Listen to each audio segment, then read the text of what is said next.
Hey guys, this is Miss Voorhees from Sally Humble, and today we're going to be talking about third grade math. So we'll have a third grade math lesson. In our lesson today, we will be able to understand and create scaled bar graphs. So it's going to be a super fun lesson. Before we start, I'm going to go over your fluency for the day. We're going to talk about sixes. Sixes are super easy. And the one thing you can do at home to help yourself better prepare for fourth grade is go over your math facts. Your division and multiplication facts are super important for you to remember. So we're going to talk about sixes today. How many units of 6 are in 12? 12 is a small number, so the fastest way to know how many sixes are in 12s is to count by 6. 0, 6, 12. So there's 2 sixes in 12. On your paper at home, give me the division sentence with the number of the sixes as the quotient. If you don't remember what the quotient is the answer in a division sentence. It would look like this. 12 divided by 6 equals blank. The blank is the quotient. Just like a product is the answer in a multiplication sentence. So 12 divided by 6 equals 2. Before we move on, we have a short, fun video. So if you're at home and you have space, feel free to stand up and have fun with this. Yes, sir.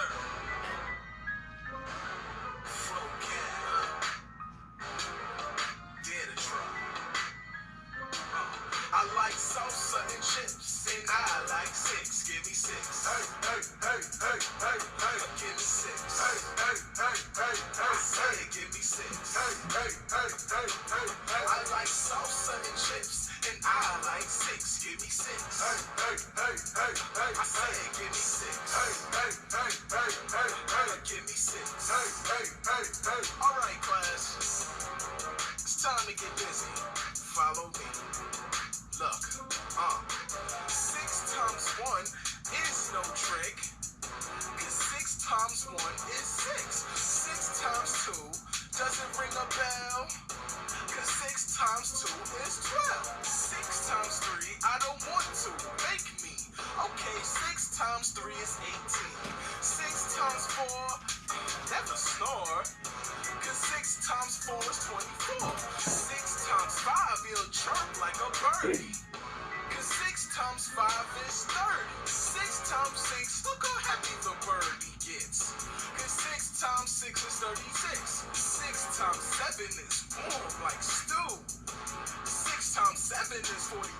6 times 8, they went on a date, cause 6 times 8 is 48. 6 times 9, give me more. 6 times 9 is 54. And 6 times 10, man, you can text me, cause 6 times 10 is 60. And these are not just rhymes, man, these some tips. I'm a mathematician, I've got tricks. Whew, are y'all as tired as I am? That was so much fun. I hope you were dancing and singing along at home. And just remember to have fun with this, because we know that math is so much fun. All right, so let's look at a couple other fluency questions. All right, how many units of 6 are in 24? Well, we're going to count by 6 again until we get to our total.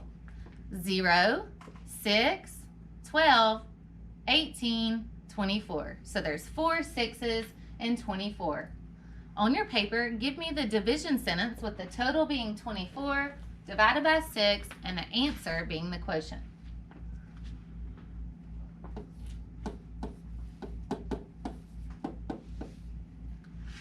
So we know the quotient is 4 since we just counted by 6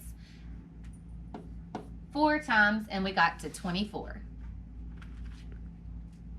All right, we have one more fluency question. How many units of 6 are in 48? All right, so I'm going to count by 6 until I get to 48. 0, 6, 12, 18, 24, 30, 36, 42, 48. So that means there's 8 sixes and 48. So again, we're going to write a division sentence with our total being 48 divided by 6. 48 divided by 6 equals blank. And we just counted by 6s to 48. So we know that 48 divided by 6 equals 8. Remember, guys, make sure you're counting your multiples and talking about your division facts and multiplication facts at home. Bye.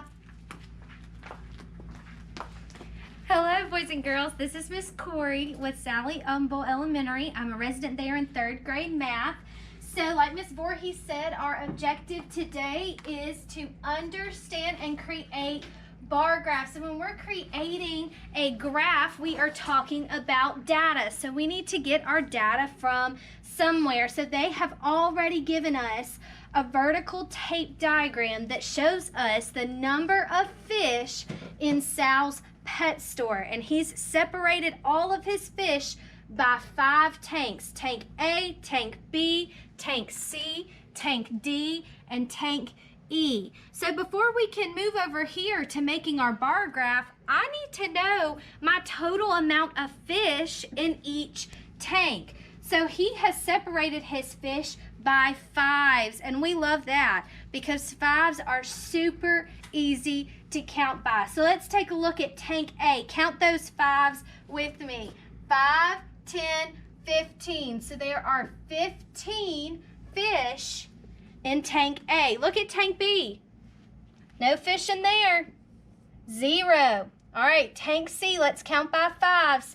5, 10, 15, 20, 25. There are 25 fish in Tank C. So Tank D, let's count by 5s. 5, 10, 10 fish in Tank D. And Tank E, 5, 10, 15, 20. 20 fish in Tank E. So I can take a look over here at my bar graph, and I need to be able to show my data from my vertical tape diagram and change it into a bar graph. But to start, I need to know my intervals. I need to know how much fish, or whatever our number is, how much is in each square. So it's already showing me that it wants us to count by 5s. So count by 5s with me at every interval. 0, 5, 10, 15, 20, 25, 30, 35. And I don't want you to take all that time on your paper to draw all those squares. I just want you to draw me a line right here and at the bottom, and make sure that we've got our little hash marks or tick marks at each interval. And make sure you've labeled those with our numbers, and they've already labeled down here on the bottom for our tanks. So when we're drawing a bar graph, we want to look at Tank A. Tank A has 15 fish. So I'm going to find 15 over here, come over to Tank A, and draw a square all the way down to Tank A. And we want to shade that in. And we're going to shade in our 15 fish for Tank A. All right, and so Tank B, that one was easy peasy because it had none. So we're just going to leave it blank. All right, and Tank C, 25. So we need to find our 25. Come over to Tank C and go all the way down to where we've written our label. And we're going to shade that in. Shade all that in so that we can see how many fish are in Tank C. All right, Tank D had 10 fish. So 10, come over all the way down to Tank D. And we're shading that in as well. And Tank E, our last tank of fish, had 20. So we want to find 20, move over to Tank E, come down to our label and shade that in. So I want us to talk about a few things with our bar graph. All right, and I want us to talk about a few of these questions. So what does each square on the grid represent? All right, well, look at our intervals. We know that each square that we shaded in is how many fish? 5. So each square on our grid represents 5. All right, and we counted by 5s to complete the rest of the scale. We did that. So we already know that we can check that off. And what do the numbers on this scale tell you? All right, well, this is where our titles come in. And it is super important because when we're making a bar graph, we don't want to just write bar graph on there. We want people to know what we're talking about. So look at our vertical tape diagram. It says number of fish in Sal's pet store. So we know that each tank is talking about the number of fish. So I want you to come beside your intervals and write that. Number of fish. We need to make sure we are labeling, just like it is so important to use our units. It is so important to use our labels when we're talking about graphs. So we have labeled our scale, number of fish, and what do our labels under each bar tell you? All right, I had y'all right. Tank A, tank B, tank C, tank D, tank E, because that is how he separated his fish. Do y'all know what a tank is? We're not talking about like on your military games with those big old bulky things that shoot out of them. No. We're talking about these tanks like an aquarium has, those really big glass with all the fish inside. You might have a little bowl at home, or maybe you have a big tank if you've got some fish in there, and that's the kind of tank that they're talking about in his pet store. And so we need to think, what is a good title for our graph? We need a good title. Well, they've already helped us out when they gave us our data with that vertical tape diagram. Look at that title on there, number of fish in Sal's pet store. All right, well, I think that gives me a good explanation of what I'm talking about in my bar graph. So I'm just gonna steal their title and write it on over here on my bar graph because we are still talking about the same data, even though we are showing it differently. So we're gonna write number of fish in Sal's pet store. And so now we have labeled our graph and people can see what kind of data we are trying to represent. Awesome job, guys.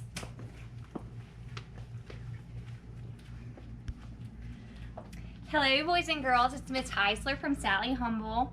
I'm in 3rd grade math as well. So let's continue talking about bar graphs. Now, I want us to look at this bar graph. Think about how it's a little different from what Miss Corey just drew.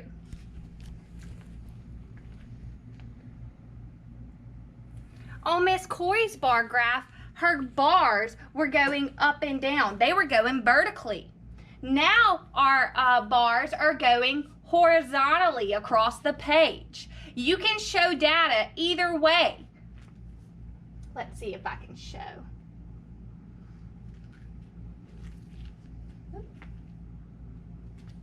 All right, so you can show data in a vertical bar graph or a horizontal bar graph, depending on how you label the sides. Let's work a problem that has to do with our bar graph. Marcy buys 3 fish from tank C. Write a subtraction sentence to show how many fish are left in tank C. So let's look at tank C. This is tank C right here. I like to go ahead and write my total off to the side. But notice we do not have our scale at the bottom. So let's go ahead and fill that in. We're gonna start with 0. And what were we counting by on Miss Corey's bar graph? That's right, we were counting by 5. So let's go ahead and do that. 0, 5, 10, 15, 20, 25, 30, 35. Good job. So now we can easily see that tank C has how many fish in it? Tank C, how many fish is that? 25. So I like to write the total off to the side of it. Or if we're doing it vertically, you can write it above it. So we know that tank C has 25 fish in it. But it says Marcy buys 3 of those fish. So what number sentence should we make there? If we have 25 and Marcy takes 3 fish out of that tank. Great, we can subtract 3. So you can definitely go off to the side and stack those up and subtract. That's what I like to do, just so we don't make any mistakes.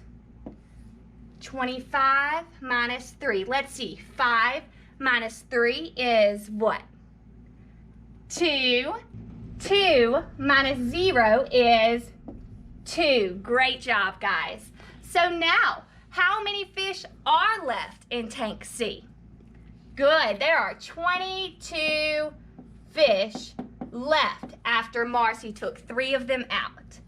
Now, let's talk about how we can show 22 fish on a bar graph. Let's look at our bar graph. I'm going to make it a little bit bigger so that we can see it. If we want to show 22, we can go, where is 22 located? What's it going to be between? Which intervals? Good, 20 and 25. So we're looking right there. Now, if we wanted to show 22, we could always add tick marks in there for our ones. So let's go ahead and do that. What comes after 20, 21, 22, 23, 24, and then 25? So if we wanted to show, let's say, pretend that there's 22 fish in tank B, we can make our bar, and let's see, we're at 21, 22, and we can make it stop right there. So there's always a way that you can go ahead and add in your ones if you want. All right. So even though our scale is counting by 5s, we can show other values by drawing the bars in between the numbers on the scale. All right, guys, I'm Miss Williamson from J.S. Clark Magnet School, and let's wrap this up. Our debrief today is going to help us summarize what we've done so far for this lesson. And the first question I want to ask you is, does the information change when a bar graph is drawn horizontally or vertically with the same scale? Why or why not? We use the same information for both bar graph when it was horizontal and when it was vertical. So the information didn't change at all, but the actual bar graph changed direction. One bar graph was standing straight up, which was the vertical bar graph, and then we had the horizontal bar graph that was going left to right across the page. What is the purpose of a label on a bar graph? Well, just like we talk about in class, it's very important to know your units that you're working with. We were working with fish here, so we didn't want to label it with rabbits. Our scale also was super important. It needed to be very precise. We chose to count by 5s because 5s are easier, of course. But let's just say we had something that we were measuring in the hundreds. Well, it would not have been feasible to use 5s. That wouldn't have made sense. So our scale is very important. If we were doing hundreds, we would want to use more increments of hundreds instead of 5s. So today's lesson was very important, and we really enjoyed being with you today for this lesson, and 3rd grade rocks. Bye, guys. Bye.